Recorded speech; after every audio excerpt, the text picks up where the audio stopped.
Welcome back, homebodies. Thank you for coming back for another video. I hope that you are having an amazing day, but I also hope that you like my pretty face enough to click that subscribe button and become a part of the homebody family. So without further ado, I'm going to hop into this long-awaited video about gardening planning, and all the good things that I do outside my house.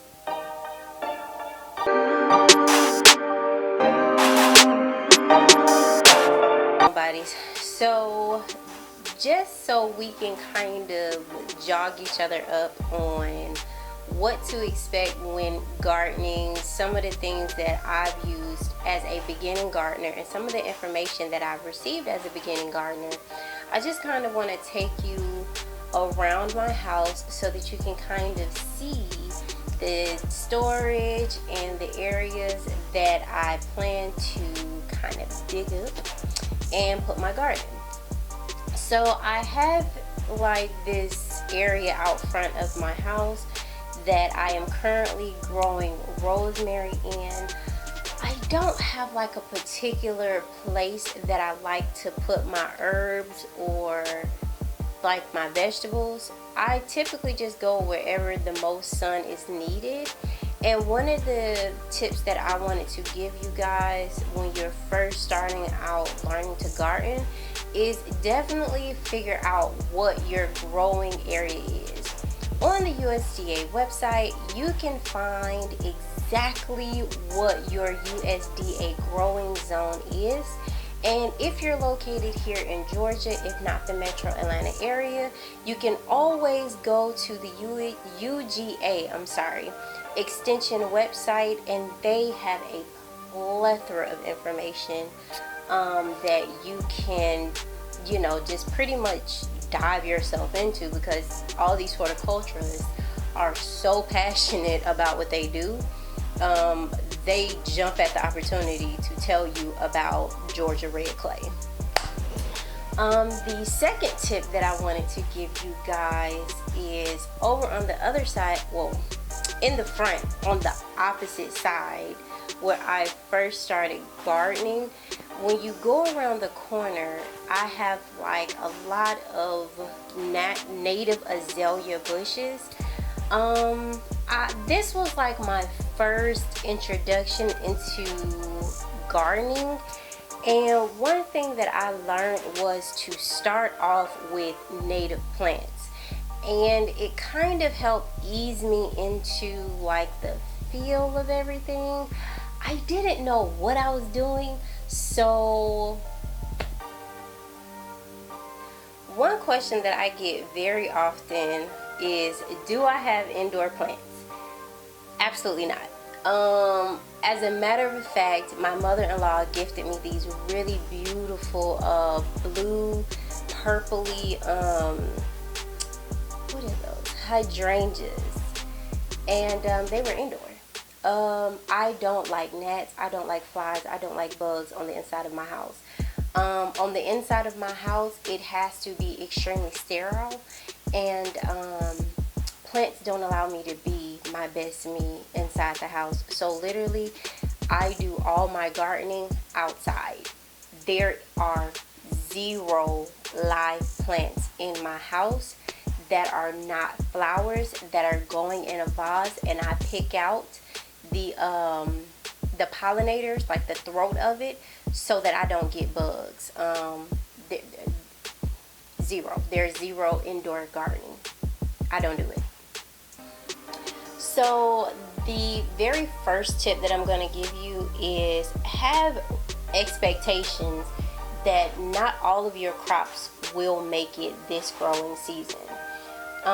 One thing that I had to learn the hard way was when I only planted one of something, it didn't survive. You have to plant in succession, meaning that you have to plant 1, 2, 3 of the same thing in order for it to thrive. So this year I will be planting 4 of everything. That way, in the event that 2 of something die, I still have 3 more of that same crop to work with. The next tip that I am going to suggest is that you pick a day to fertilize. Now, I do 3 different fertilizers. I do the initial biotone fertilizer, which I adore. And then I also do a water soluble fertilizer where it's like the 20-20-20. And then I also have a liquid fertilizer that I like to put in my water pail. Well, both of them I put in my water pail, and then, you know, I kind of, you know, dump it over into the plants. But what I learned was that with watering and fertilizing, I had to fertilize every week at the exact same time, so that I saw the amount of growth that I wanted to see. So I want to encourage you guys to make sure that when you are fertilizing, that you pick, you do it the same time every single week, and you use the exact same fertilizer every single time that you fertilize. A tip that I wanted to mention to you guys that I didn't necessarily know when I first started gardening. When I first installed the rosemary, I did not really amend the soil properly. So what ended up happening was I just put enough dirt in the soil, like in the hole, and then I stuffed the rosemary in there. I didn't really know what I was doing. Whereas on the other side of my house, I had a little bit more information because I asked, and I found out that I needed to do what's called amend the soil before I decided to start planting things. So what I did was, I love the Epsoma dirt. I get it from my local nursery, and I took about 2 bags of the biotone, and then I took 2 bags of dirt. And what I did was I had my husband till up that side of the yard. That way, like when I put the plants in, they would actually thrive, because ultimately what happens with the red clay, it creates this kind of bowl effect, like a vase. And so when you water it, because it's clay, it kind of just sits there. And some plants don't like wet feet. Come to find out, native azaleas, they are very well acclimated to the dirt, the soil, because they're native. But I found out that, okay, inside my house, most of it is like blue and really muted, like earth tones. In my garden, I naturally gravitate towards pink because it's my favorite color. I naturally gravitate towards yellows and whites and everything shiny and pretty. Like, I don't know, like, I just absolutely adore my azalea bushes. I adore the pink throating. I adore everything about an azalea bush. Let me be the first to tell you, I adore me some azaleas. I also absolutely adore, come to find out, just literally randomly one day, me and my cousin went on a walk around my neighborhood, and somebody had lamb's ear. Come to find out, I love those too. And my mother-in-law, after I kind of got bit by the gardening bug, she gifted me these really, really beautiful hibiscus. I did plant those later in the season, so they do look kind of dead now. But in their heyday, they were beautiful. So currently, I don't have everything that I want to grow. But girl, let me tell you, that ain't gonna stop me, okay? It's not gonna stop me. Why? Because literally, most of this stuff doesn't come out until the springtime anyway. And they give you like the little 4 to 6 inch pots. And I don't know what I want to grow until I see it in the nursery. Let me just be honest with you. There are a couple of nurseries that I've been referred to by some friends, and I do plan on going, and I will take y'all with me. But currently, this is what I have, and girl, let me be honest with you. I don't think I would have needed all of this had I had something else to do, but I ain't have nothing else to do but get dressed. and go outside and play in the dirt. The next tip that I like to kind of incorporate in my garden is really planning ahead of time. I hate to procrastinate. I would rather be a year early than 2 minutes late. So with that being said, I'm going to kind of dive into what I plan on doing for this upcoming spring 21, for the 21 turn up. And yeah, like I don't know, I'm so excited. Now, here's the thing. Before we get into any of this, let me go ahead and give you a forewarning. If you like acrylic nails, stop getting the rhinestones, stop getting all that frilly stuff, because I'm telling you now, no matter how many gloves you put on, those nails are going to get dirty, they're going to get dinged up. I refuse not to go outside. Like, let me just be honest. I will go outside and garden just like this. Seriously, it pleases me, okay? It does please me. So with that being said, when you get ready to prepare your garden beds and you have long acrylic nails, it might be in your best interest for this, 2-week full set, that you kind of get them at a modest length, because it hurts. Like it really does hurt when you ding one of them. And another thing that my husband bought me were these gloves. If you give me a second, I'll show them to you. But he bought me these gloves that have like these claws on them, and I find it very hectic to have long acrylic nails while trying to, sometimes like put certain plants in or dig stuff up. It's a hot mess. Just believe me, I'm here for you so that you know what mistakes I already made so you don't have to make them. So my husband loved me so much that when I finally got into gardening full time, he bought me these really, really pretty gloves. And like I said, they have claws on them, and they can become extremely cumbersome to use when you have on long acrylic nails, because like your fingers, they go directly in there and you can kind of dig up the dirt, as you see fit. But I absolutely love these little things. Like, instead of having to use like a hand trough, I could just use my hands and dig up the dirt in order to put the plant down, move dirt, move the mulch, all that good jazz. Let me tell you, I love them. And he's bought me like 2 or 3 pair. He also bought me a little kit. I have no idea where that kit is right now, or else I would be showing you. So some of the things that I plan on planting this season, which I am, hold on, I'm gonna get it, there you go. I am so excited. Oh my God, I am so excited about this particular one. So her Etsy name, I'll leave it below. Girl, let me tell you, I want to grow some loofahs this year. I'm growing loofahs this year. So I went on Etsy and found a nursery that had loofah seeds, and she was so freaking sweet to send me some American flag leek seeds. I don't even know what it is, but girl, I'm planting it. But I just I'm gonna make me some loofahs. Come to find out, loofahs are gourds. Gourds are squash.